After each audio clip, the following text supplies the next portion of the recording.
Good morning mga kababayan, nandito po tayo ngayon sa Talamban, Cebu City. By the way mga kababayan, mag-comment po tayo ngayon tungkol sa batas natin ngayon. Ano na nangyari sa ating batas ngayon mga kababayan? Ikaw at ako may pakialam ka dahil dito nakasalalay ang ating pangailangan at panghanap buhay bawat araw, dahil kung walang batas, napakagulo ang ating bansa. By the way mga kabayan, kung hindi ka pa na-subscribe sa aking channel, sa aking munting channel, so pa-subscribe ng pa-like and share ang ating video para madagdagan ang ating mga subscriber. So kung mabigat man sa iyong kalooban, so pa-like and share na lang sa aking video. At nagpapasalamat pa rin ako nga nanonood ka sa aking video mga kababayan. By the way mga kababayan, ito ngayon ang ating batas. Ang ginagawa sa QGC, sobra-sobra na. Bakit itong mga law enforcement na gumagawa, nag-implement nito, bakit hindi nila sinunod? At bakit itong Department of Justice, bakit hindi sinita itong klaseng pangharas sa QGC? At iba pang mga sangay ng batas, mga kagalaan, mga kababayan. Bakit ba? Pupunta pa tayo ng Supreme Court. Marami pa, RTC, MTC, hantod sa katastasang hukom. Bakit ganyan? Ang Supreme Court wala ring pakialam. Bakit ganyan? Bakit ganyan sinita agaday? Kagaya mga kababayan, di ba? Habang nilapastangan ang ating batas, mga kababayan, dapat ang Supreme Court nakialam na nito. Ang human rights, bago lang nakialam. Pagkapag MPA ang na-violate ang human rights, nandyan kaagad, gumagawa agad ng konklusyon. Pero ang human rights ngayon mga kababayan, hindi agad gumagawa ng konklusyon. Tinitingnan pa nila ang anggulo. Kung mayroon bang lalabag. Karamihan na mga kababayan na labag. Una, isang tao na hindi talaga wanted lang sa Congress, sa Senate hearing kasi hindi sumipot. Pero sa RTC, MTC, hindi na. Dinismiss, wala namang basyan. Dinismiss man ang kaso ni Kibuloy sa Davao. Tapos nilatsan siya ng warrant doon sa Manila. Mga kababayan, tama ba ito? Tapos nag-boundary pa ng 10 million.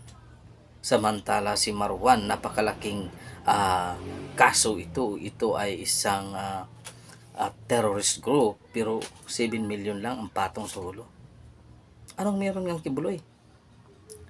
Tinatawag ba ito ng tinatawag si Kibuloy human trafficking, money laundering.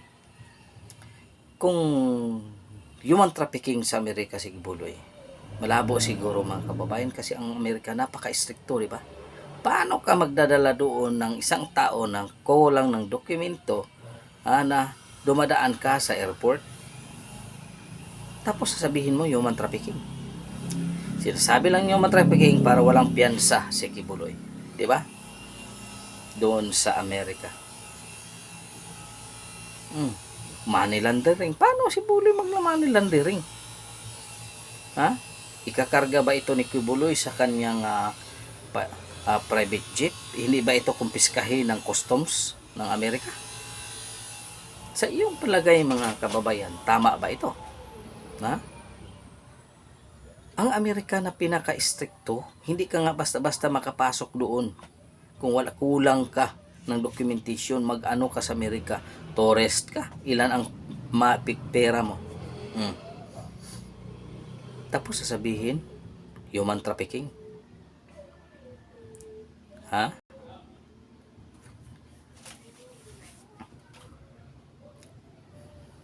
Mga kababayan, tama ba ito? Kaya nga ito ay hindi tama. Ito ay isang allegation na pakabigat para lang si Kibuloy mapatahimik, dahil connected si Kibuloy kang PRRD.